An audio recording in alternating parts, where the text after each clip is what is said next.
नमस्कार। आज के इस विशेष शैक्षणिक वीडियो में आपका स्वागत है। आज हम राजस्थान के राजस्व प्रशासन की सबसे महत्वपूर्ण कड़ी यानी पटवारी के बारे में विस्तार से समझेंगे। इस प्रस्तुति में हम पटवारी पद की भर्ती प्रक्रिया, प्रशासनिक ढांचे, उनके मुख्य दायित्वों और आधुनिक दौर में उनके बदलते स्वरूप का संपूर्ण विश्लेषण करेंगे। आइए सबसे पहले राजस्थान के राजस्व प्रशासन के पदानुक्रम को समझते हैं। शीर्ष स्तर पर जिला कलेक्टर होते हैं, जो पूरे जिले के प्रशासनिक प्रमुख हैं। उनके अधीन उपखंड अधिकारी यानी एसडीओ कार्य करते हैं। उपखंड के बाद तहसीलदार का स्तर आता है, जो तहसील प्रशासन का संचालन करते हैं।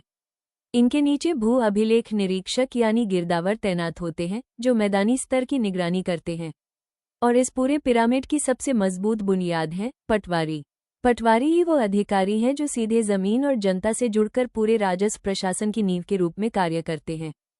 अब बात करते हैं पटवारी की भर्ती और नियुक्ति प्रक्रिया की।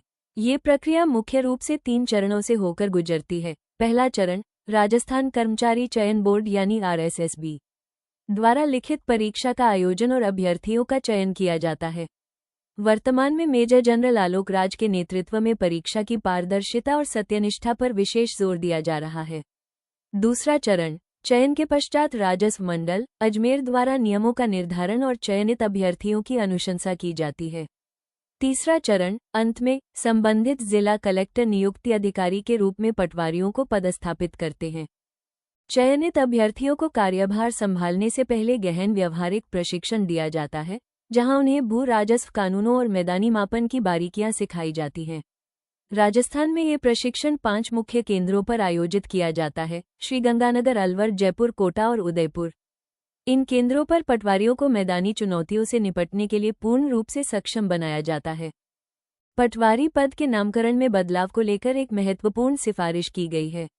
राजस्थान प्रशासनिक सुधार आयोग, जिसे हरिश्चंद्र माथुर आयोग के नाम से भी जाना जाता है, उसने पटवारी पद का नाम बदलकर लेखपाल करने का सुझाव दिया है। आयोग का ये तर्क है कि लेखपाल शब्द आधुनिक लेखांकन और रिकॉर्ड कीपिंग की जिम्मेदारियों को अधिक सटीक और सम्मानजनक रूप से दर्शाता है। पटवारियों के स्थानांतरण यानी ट्रांसफर के नियम और प्रशासनिक अधिकार क्षेत्र भी स्पष्ट रूप से निर्धारित हैं। यदि स्थानांतरण जिले के भीतर करना हो तो इसका अधिकार जिला कलेक्टर के पास होता है। यदि स्थानांतरण संभाग के भीतर एक जिले से दूसरे जिले में करना हो तो यह अधिकार संभागीय आयुक्त के पास होता है। और यदि पूरे राजस्थान में कहीं भी स्थानांतरण करना हो तो यह निर्णय राजस्व मंडल अजमेर द्वारा लिया जाता है। पटवारी का पहला और सबसे प्राथमिक मुख्य कार्य है भू अभिलेख प्रबंधन। इसके अंतर्गत 4 प्रमुख कार्य आते हैं। पहला, जमाबंदी, भूमि पर नागरिकों के अधिकारों का आधिकारिक रिकॉर्ड सुरक्षित रखना। दूसरा, नामांतरण यानी म्यूटेशन, भूमि के क्रय विक्रय या हस्तांतरण के बाद स्वामित्व के रिकॉर्ड को अपडेट करना। तीसरा, गिरदावरी, वर्ष में फसलों का भौतिक निरीक्षण करना और उसकी रिपोर्ट तैयार करना। चौथा, नक्शे और क्षेत्रफल, जमीन के भौगोलिक नक्शों और क्षेत्रफल का रिकॉर्ड अद्यतन रखना। पटवारी का दूसरा मुख्य कार्य है राजस्व संग्रहण और भूमि सुधार। इसके तहत पटवारी सबसे पहले भूमि कर का सटीक आकलन करते हैं, फिर किसानों से संग्रहण करके उस राशि को सीधे सरकारी राजकोष में जमा करवाते हैं। इसके साथ ही राज्य सरकार द्वारा चलाई जा रही विभिन्न भूमि सुधार योजनाओं और कार्यक्रमों का मैदानी स्तर पर सीधा क्रियान्वयन भी पटवारी के माध्यम से ही सुनिश्चित होता है। प्राकृतिक आपदाओं के समय पटवारी प्रशासन का सबसे पहला सहारा बनते हैं। सूखे की स्थिति में वे फसलों को हुए नुकसान का त्वरित आकलन करते हैं। बाढ़ की स्थिति में वे प्रभावित क्षेत्रों का दौरा कर सहायता पाने योग्य BPL और पीड़ित परिवारों की पहचान करते हैं। टिड्डी हमले या अन्य आपदाओं में वे नुकसान का सटीक ब्यौरा तैयार कर सरकार को रिपोर्ट भेजते हैं, ताकि किसानों को उचित मुआवजा मिल सके। पटवारी विभिन्न सरकारी अभियानों और जमीनी सीमांकन में भी प्रमुख भूमिका निभाते हैं। प्रशासन गांवों के संग इस अभियान के तहत ग्रामीण आउटरीच कार्यक्रमों को धरातल पर उतारना। न्याय आपके द्वार, स्थानीय स्तर पर राजस्व संबंधी विवादों का आपसी सहमति से निपटारा करना। सीमा ज्ञान, जमीन की सीमाओं का वैज्ञानिक एवं आधिकारिक सीमांकन करना। और चकबंदी, किसानों की बिखरी हुई छोटी छोटी जोतों को एक जगह एकत्रित करने में मदद करना। राजस्व कार्यों के अतिरिक्त पटवारी पर कई अन्य महत्वपूर्ण मैदानी जिम्मेदारियां भी होती हैं। वे मतदाता सूची तैयार करने और चुनाव प्रक्रियाओं को संपन्न कराने में मुख्य भूमिका निभाते हैं। वे पशु गणना यानी एनिमल सेंसस का कार्य संभालते हैं।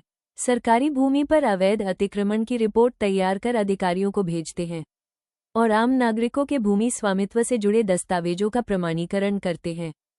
आज के समय में पटवारी का कार्य पूरी तरह से आधुनिक हो रहा है। भू अभिलेखों का तेजी से कंप्यूटरीकरण किया जा रहा है। पुरानी कागजी और बही खाता व्यवस्था से निकलकर अब पूरा तंत्र डिजिटल डेटाबेस की ओर बढ़ चुका है। इससे राजस्व प्रशासन में अभूतपूर्व पारदर्शिता आई है, भ्रष्टाचार पर लगाम लगी है और आम जनता के काम बहुत तेजी से होने लगे हैं। इस प्रकार पटवारी का एक पद शासन के अनेक क्षेत्रों को प्रभावित करता है। राज्य की अर्थव्यवस्था सटीक राजस्व संग्रह के माध्यम से सशक्त होती है। लोकतांत्रिक सत्यनिष्ठा निष्पक्ष मतदाता सूची के निर्माण से बनी रहती है। संकट प्रबंधन आपदाओं के समय त्वरित और सटीक रिपोर्टिंग से संभव होता है। और नागरिक कल्याण सरकारी योजनाओं के पारदर्शी क्रियान्वयन से सुनिश्चित होता है। आइए अब तक के सभी मुख्य तथ्यों को एक नज़र में दोहरा लेते हैं। नियुक्ति व स्थानांतरण चयन आरएसएसबी द्वारा, नियुक्ति जिला कलेक्टर द्वारा, जबकि स्थानांतरण कलेक्टर, संभागीय आयुक्त और राजस्व मंडल द्वारा किया जाता है। प्रशिक्षण केंद्र उदयपुर, जयपुर, श्रीगंगानगर, अलवर और कोटा। प्रमुख आयोग हरिश्चंद्र माथुर आयोग, जिसने पद का नाम लेखपाल करने की सिफारिश की।